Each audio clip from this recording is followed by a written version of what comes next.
Buenas noches, mis amados hermanos en Cristo.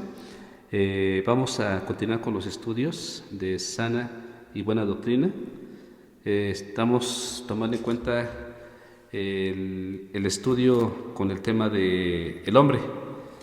El miércoles pasado estábamos viendo la primera parte de este tema y veíamos 3 puntos. Uno está relacionado con la creación, la otra la desobediencia y finalmente vimos la muerte. El día de hoy vamos a continuar con esta misma doctrina y vamos a tomar en cuenta otros 4 puntos. Los que vamos a tomar en cuenta son el reconocer la naturaleza pecaminosa del hombre. El otro punto será su separación de Dios. El siguiente será su salvación en Cristo. Y el último punto que estaremos viendo de esta doctrina es el destino final del hombre. Recalco, en el estudio anterior mencionábamos que pues la Biblia ha sido escrito para que el hombre esté al tanto de lo que Dios quiere que conozcamos en el tiempo presente. Pues está muy relacionado con el hombre, entonces es muy amplio. Por eso lo quise tomar en cuenta en dos partes. Todo hombre nace con una naturaleza pecaminosa. Está separado de Dios y puede ser salvo solo por el sacrificio de Jesucristo en la cruz. Y bueno, pues entramos de lleno, iniciamos. El primer punto a considerar es nacido con una naturaleza pecaminosa. Y de algo al respecto vimos el miércoles pasado. No estamos obligados a pecar, pero algo adentro de nosotros nos trae al pecado y esto es nuestra naturaleza pecaminosa. Algo que también me gustaría que tomamos en cuenta es que el hombre no es pecador porque peca, sino que peca porque es pecador. En el libro de los Salmos, voy a pedirles que vayamos al Salmo capítulo 51, en el versículo 5, ahí nos dice algo relevante respecto a este punto. Dice: aquí, en maldad he sido formado y en pecado me concibió mi madre. Es decir, el hombre, válgame, literalmente hablando es así, el hombre está muerto. Algo expliqué también el miércoles pasado, pero nos habla del muerto en el pecado. En Efesios capítulo 2, para que tengamos una idea más clara, vamos a Efesios capítulo 2 en el versículo 1. Aquí nos dice la palabra del Señor: y Él os dio vida a vosotros cuando estabais muertos en vuestros delitos y pecados. Entonces ahí está el punto, ahí está la parte que estamos considerando aquí, nacido con una naturaleza pecaminosa. Vayamos al segundo punto, pues lo estamos resumiendo, metiendo los puntos más importantes relacionados con cada uno de los temas. Pasamos al segundo de ellos, separado de Dios. Qué curioso es esto, porque de manera original, en los inicios, en el momento en el que Dios nos creó, un punto importante y valioso era la unidad entre el hombre y Dios, pero el pecado nos separó de Él. No solo somos pecadores por naturaleza a causa de nuestra desobediencia, sino también que estos pecados nos han alejado de Dios. En Isaías, voy a pedirles que vayamos a Isaías, en el Antiguo Testamento, en el capítulo 59, en el versículo 2 nos dice algo relacionado con esto.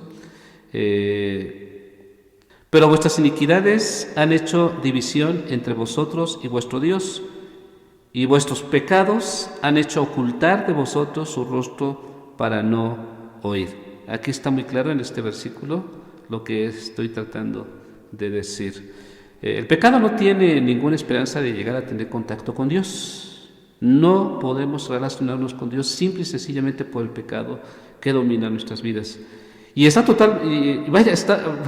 literalmente está totalmente perdido, porque no puede hacer nada para llegar a Dios. En Efesios, voy a pedirles que vayamos a esta parte de la palabra de Dios, en Efesios capítulo 4, en el versículo 18, ahí nos da un punto a considerar en lo que respecta a este tema. Dice: teniendo el entendimiento entenebrecido, ajenos de la vida de Dios, por la ignorancia que en ellos hay, por la dureza de su corazón.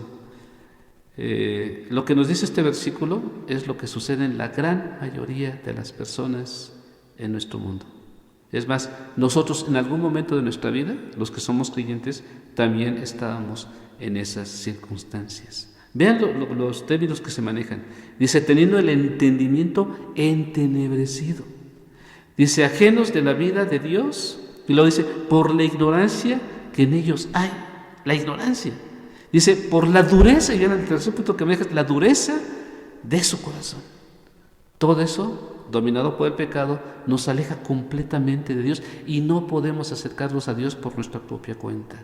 Tiene que ser Dios. Vaya a tener nosotros un corazón entenebrecido por Dios.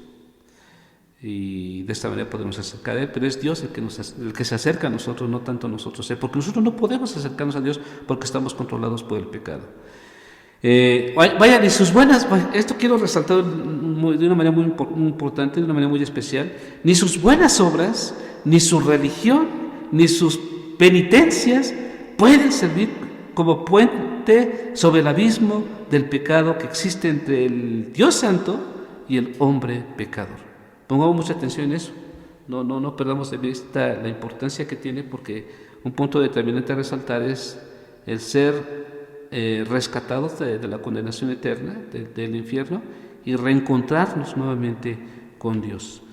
Y bueno, pasamos a la tercera parte. Recalco, son 3, estamos en la tercera parte de 4 puntos. El tercer punto es salvo solo por la obra de Cristo. No hay ningún otro medio de salvación. Doctrinalmente hablando acerca del hombre, la única forma de salvación es a través de la persona de Jesucristo y por su sacrificio en la cruz. Ustedes pueden buscar que sea en la Biblia cualquier otro medio y no van a encontrar ninguno. Esta es la única. El hombre no puede salvarse a sí mismo. Jesucristo, el Dios hombre, es el puente sobre el abismo que separa a Dios del hombre. El hombre puede ser salvo solo por el Señor Jesucristo. Vamos a una cita que de alguna manera puede ayudarnos a entenderlo, o que respalda lo que estoy mencionando en este momento. Es en Efesios capítulo 2, versículo 13.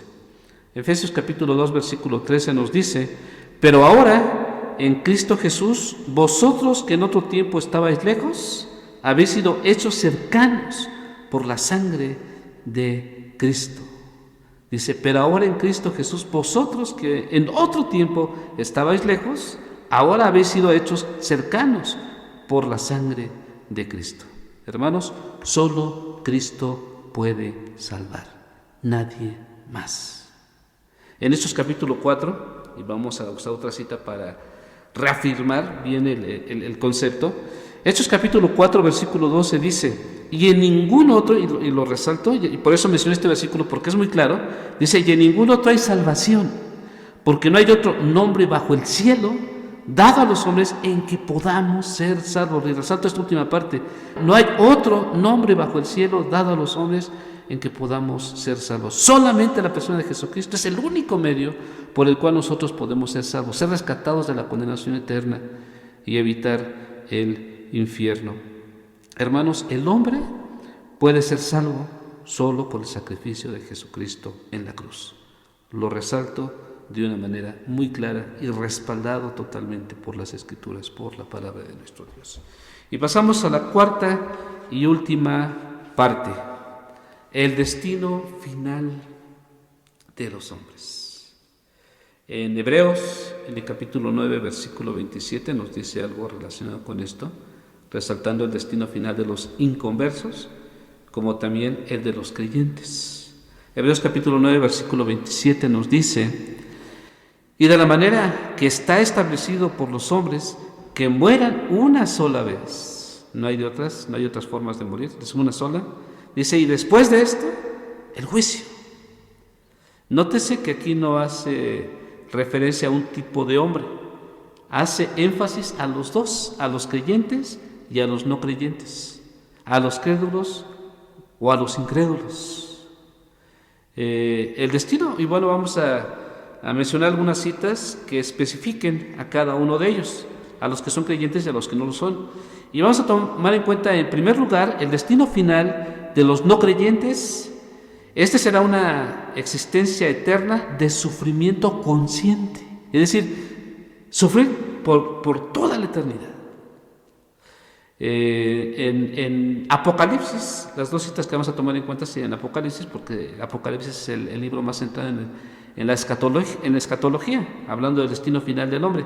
Apocalipsis es uno de los libros más relacionados con esto. Así que vamos a Apocalipsis capítulo 20, versículo 15.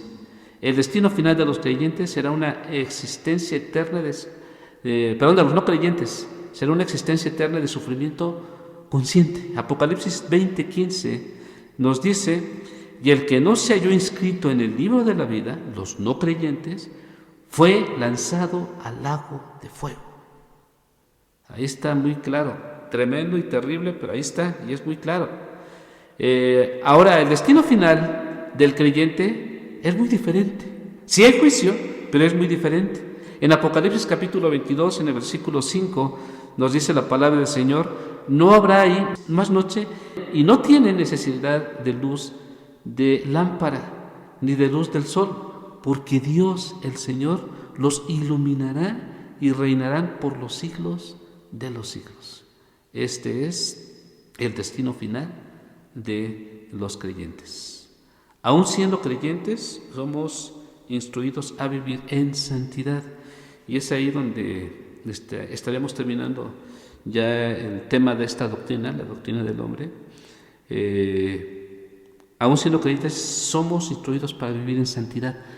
El simple hecho de haber reconocido a Jesucristo como nuestro único y suficiente Salvador, y como consecuencia de esto ser rescatados de la condenación eterna en el infierno, no nos libra de un juicio, el juicio de Dios hacia los creyentes. En 2 de Corintios, el apóstol Pablo enfatiza esta necesidad en el creyente. 2 de Corintios capítulo 7, versículo 1 nos dice: así que, amados, puesto que tenemos tales promesas, limpiémonos de toda contaminación de carne y de espíritu, perfeccionando la santidad en el temor de Dios. Hermanos, recalco nuevamente, aún siendo creyentes, somos instruidos a vivir en santidad para estar preparados y listos para ese momento del destino final de los creyentes. Así que estaremos siendo juzgados por Dios, así que cuidado, no para condenación, sino para el lugar que tendremos delante de nuestro Dios y para ser, los cristianos que no se presentaron delante de Dios completamente bien, pues no solamente serán juzgados por Dios, no condenados, juzgados por Dios y expuestos en el resto de los creyentes, que estaremos todos juntos en ese momento en el juicio del gran trono blanco. Entonces, no perdamos de vista esto y pongámonos en paz con Dios, y más cuando tengamos que prepararnos para encontrarnos con Dios en su presencia. Y bueno, hermanos, pues terminamos esta doctrina muy interesante y muy importante, porque pues nos resalta a nosotros la doctrina del hombre. Terminamos, y que el Señor nos siga bendiciendo.